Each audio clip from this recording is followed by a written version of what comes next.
Hai, bertemu lagi dengan saya Fahri. Pada kali ini saya akan membahas, kalau data pribadi disalahgunakan buat pinjol, harus gimana?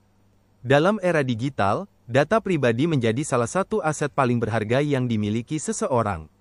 Namun, ancaman penyalahgunaan data pribadi semakin marak, terutama dalam kasus pinjaman online, pinjol. Banyak orang yang tidak pernah mengajukan pinjaman tiba-tiba mendapat tagihan atau diteror oleh debt collector karena data mereka disalahgunakan untuk mengajukan pinjaman. Masalah ini sangat serius karena berdampak pada kehidupan finansial dan psikologis korban. Jadi, apa yang harus dilakukan jika data pribadi disalahgunakan untuk pinjol? Bagaimana data pribadi bisa disalahgunakan? Kalau data pribadi disalahgunakan buat pinjol, harus gimana? Penyalahgunaan data pribadi bisa terjadi melalui berbagai cara, antara lain phishing. Penipu menggunakan trik untuk mendapatkan informasi pribadi, seperti melalui email, SMS, atau tautan palsu yang mengaku dari lembaga resmi. Kebocoran data. Dalam era digital, data pribadi menjadi salah satu aset paling berharga yang dimiliki seseorang.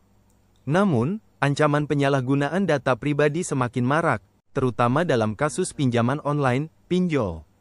Banyak orang yang tidak pernah mengajukan pinjaman tiba-tiba mendapat tagihan atau diteror oleh debt collector karena data mereka disalahgunakan untuk mengajukan pinjaman. Masalah ini sangat serius karena berdampak pada kehidupan finansial dan psikologis korban. Jadi, apa yang harus dilakukan jika data pribadi disalahgunakan untuk pinjol? Bagaimana data pribadi bisa disalahgunakan? Data pribadi bisa bocor dari perusahaan, institusi, atau aplikasi yang tidak menjaga keamanannya dengan baik. Pemalsuan identitas. Penipu menggunakan data KTP atau informasi lain yang didapat dari dokumen yang dibuang sembarangan atau dari media sosial. Pencurian digital. Peretas mengambil data dari perangkat korban melalui malware atau jaringan yang tidak aman. Dampak dari penyalahgunaan data pribadi. Kerugian finansial. Korban bisa diminta untuk membayar utang yang tidak pernah diajukan. Kerusakan reputasi. Penyebaran informasi utang kepada kontak korban bisa merusak hubungan sosial dan profesional. Tekanan psikologis. Teror dari penagih utang bisa menyebabkan stres, cemas, bahkan depresi. Langkah yang harus dilakukan jika data disalahgunakan. Jika Anda mendapati bahwa data pribadi Anda disalahgunakan untuk mengajukan pinjaman online, berikut adalah langkah-langkah yang dapat diambil. 1. Hentikan akses penipu ke data Anda. Segera ubah semua kata sandi pada akun penting Anda, termasuk email, media sosial, dan akun perbankan. Hapus aplikasi mencurigakan dari perangkat Anda. 2. Laporkan ke OJK. Hubungi Otoritas Jasa Keuangan, OJK, melalui kontak resmi mereka, seperti layanan konsumen di 157 atau email konsumen@ok.go.id. OJK dapat membantu mediasi dengan pihak penyedia pinjaman. 3. Laporkan ke polisi. Buat laporan resmi ke kepolisian dengan membawa bukti-bukti seperti tangkapan layar ancaman, bukti tidak pernah mengajukan pinjaman, dan salinan identitas Anda. 4. Hubungi lembaga pinjaman terkait. Jika Anda mengetahui nama aplikasi pinjol yang menggunakan data Anda, segera hubungi mereka.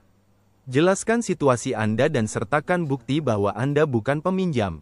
5. Gunakan hak Anda atas data pribadi. Berdasarkan UU Perlindungan Data Pribadi, Anda berhak meminta klarifikasi dan penghapusan data Anda dari pihak yang menyalahgunakannya. 6. Edukasi dan pencegahan. Pelajari cara mengenali tanda-tanda penipuan online. Jangan membagikan data pribadi sembarangan, terutama di media sosial. Langkah pencegahan agar tidak terjadi lagi. 1. Jaga kerahasiaan data pribadi. Jangan mudah membagikan informasi pribadi seperti nomor KTP, nomor telepon, atau alamat rumah, kecuali kepada pihak yang terpercaya. 2. Gunakan aplikasi resmi. Pastikan hanya mengunduh aplikasi pinjaman dari sumber resmi seperti Google Play Store atau App Store.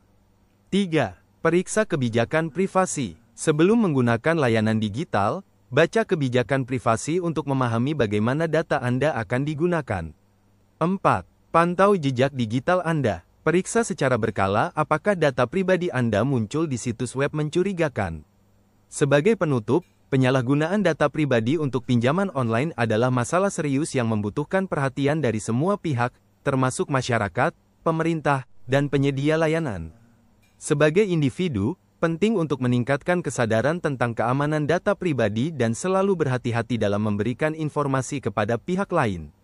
Jika data Anda telah disalahgunakan, segera ambil langkah-langkah yang telah dijelaskan untuk meminimalkan dampaknya.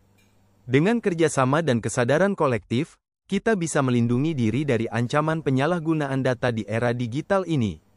Semoga bermanfaat, dan sampai jumpa.